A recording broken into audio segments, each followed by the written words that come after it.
안녕하세요. 책 읽는 라디오 S입니다. 오늘은 수필을 소개해드리기 전에 아주 오래전에 저의 이야기를 좀 꺼내볼게요. 제가 라디오 방송을 진행할 때 딱 2번 진행 도중에 울어버린 적이 있습니다. 한 번은 어머니가 돌아가신 후에 어머니에 대한 시를 읽다가 저도 모르게 말문을 잃어 그냥 눈물을 흘린 적이 있었고요. 또 한 번 저를 울린 남자가 있답니다. 바로 오늘 수필의 주인공, 수필 작가인 시각장애우 송경태입니다. 그가 아마 시각장애우로 사하라 사막을 다녀온 후에 긴 인터뷰를 하던 중이었는데 우리 제작진이 깜짝 쇼를 했어요. 함께 그 사막을 다녀왔던 큰 아들을 전화 연결했는데 이 아버지 송경태의 사하라 사막의 그 힘들고 고통스러웠던 이야기를 하는 아들의 이야기를 듣는 순간 제가 울음을 터뜨린 거예요. 자식 키우는 부모 입장에서 너무 가슴에 와닿는 아들의 말에 그냥 참지 못하고 눈물을 보인 거죠. 아시지요? 라디오 진행자는 어떤 경우든 울면 안 되는 법칙 아닌 법칙을 제가 지키지 못한 겁니다. 세상은 우리가 어떤 선택을 하느냐에 따라 삶의 방향이 분명 달라지며 어떤 경우에도 긍정의 선에서 노력하고 살면 길이 있다는 것, 또 어쩌면 인간의 한계란 존재하지 않고 결국 나라는 한계만 존재하는 것임을 보여준 송경태. 그날도 어느 봄날이었습니다. 여러 명이 함께 카페에서 차를 마시고 밖을 나오는 순간 갑자기 와 날씨 좋다 라며 크게 웃음 짓던 송경태 씨의 그날의 목소리를 기억하며 그의 글을 낭독해 봅니다.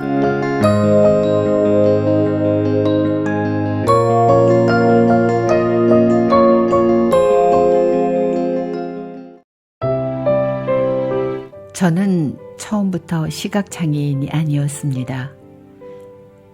엔지니어링이 꿈이었던 대학 3년 군대에 입대하여 복무 중 수류탄 폭발로 2 눈을 모두 나라에 바쳤습니다. 늠름하고 신체 건강한 청년이 하루아침에 불구의 몸이 되어 집에 왔을 때 옆집 사시던 할머님이 혀를 끌끌 차시며 아이고 불쌍한 거 평생 해주는 밥이나 먹고 방 안에 갇혀 살아야 할 팔자구나 하셨습니다. 저는 그 말을 듣는 순간 속이 많이 상했습니다. 아버님은 당신의 눈을 뽑아 아들의 건강을 되찾아 주려고 전국의 유명 병원을 찾아다녔지만 한결같이 현대의학으로 고칠 수 없다는 의사의 사형 판결문만 받아야 했습니다. 어머님은 제 앞에서 눈물을 보이지 않으셨지만 부엌에서 눈물로 한서린 세월을 보내셨고 동생들은 저를 슬슬 피하고 화기애애했던 집안의 분위기는 얼음장처럼 차가웠습니다. 그때마다 가족에게 무거운 멍해를 지어주지 않으려고 생을 포기하려고 저수지에 빠져보기도 하고 철길에 누워보았지만 매번 실패했습니다. 여러분, 자살을 거꾸로 하면 뭐가 될까요? 살자입니다. 그렇습니다. 그때 라디오를 통해 시각장애인이 대학을 다닌다는 사연을 접하고 재활을 하겠다는 결심을 하게 되었습니다. 마음이 변하자 모든 것이 변하기 시작했습니다. 내 마음에 한계를 두지 말자. 왜 나는 환경이 열악할까? 왜 나는 재능이 없을까? 왜 나는 하는 일마다 안 될까? 왜 나는 밀어주는 사람이 없을까? 왜 나는 미래가 안 보일까? 왜 나는 환경이 열악할까? 시각장애인이 되고 나서 3가지 소원을 기필코 이루고야 말겠다고 다짐했습니다. 과연 나는 결혼을 할 수 있을까? 어느 처녀가 안못 보는 나에게 시집을 올까 걱정했지만 처음 만나 대화를 나누는 순간 은쟁반 위에 옷구슬이 굴러가는 꾀꼬리 같은 목소리에 반해 사랑을 느껴 목소리 고운 여인에게 저돌적인 프로포즈를 했고 3개월 만에 결혼에 꼬린 떡 두꺼비 같은 아들도 2이나 낳아 큰아들은 공군 장교로 막내아들은 육군 장교로 보냈습니다.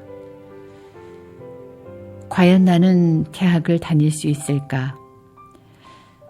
비록 2번의 고배를 마신 끝에 입학하긴 했지만 모두 무사히 졸업했고 사회복지학 박사 학위도 취득했습니다. 과연 나는 컴퓨터를 다룰 수 있을까? 물론입니다. 컴퓨터를 다루는 정도가 아니라 프로그램을 개발하기까지 했습니다. 제가 개발한 국내 최초 음성 인터넷 도서관은 대한민국 신지식인 인증 대통령 표창장을 수상하는 영광을 얻었습니다. 이 3가지 소원을 성취하는데 28년이라는 긴 세월을 나에게 요구했던 것입니다. 왜 나는 재능이 없을까? 사막 마라톤에 도전하기 위해서 운동장 한 바퀴를 시작으로 8년 만에 사하라 사막 마라톤 대회 250km를 완주에 이어 중국 고비 사막, 남미 아타카마 사막, 남극 마라톤 대회 각 250km를 모두 완주하여 장애인 세계 최초로 그랜드 슬래머가 되었습니다. 왜 나는 미래가 안 보일까? 시각장애인으로 첨단 정보화 시대에 적응하기에 너무 벅찼습니다. 그래도 시대 흐름에 뒤처지지 않으려고 한 것은 일주일에 책 1권씩 읽고 희망 독서 카드 작성하기였습니다. 책은 나의 무궁무진한 지혜의 창고요 희망의 텃밭이었습니다. 벌써 37년째 희망을 캐고 있습니다. 저는 여기에 안주하지 않고 도전 플랜 2를 선언합니다. 첫째, 2발로 지구상의 3극 지점, 남극, 북극, 에베레스트를 밟아보는 꿈입니다. 현재 북극만 남겨두고 있습니다. 둘째, 3대가 사하라 사막 마라톤 대회 250km에 도전하는 꿈입니다.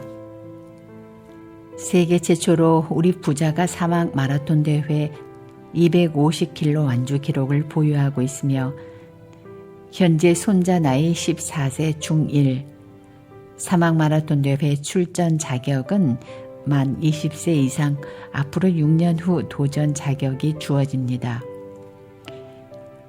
셋째, 외로움 공헌 재단 설립의 꿈입니다. 초고령 사회로 접어들면서 주변에 외로움을 호소하시는 어르신이 많이 계십니다. 이들과 함께 웃고 보듬어주는 따뜻한 사랑의 손길을 내밀어 보겠습니다.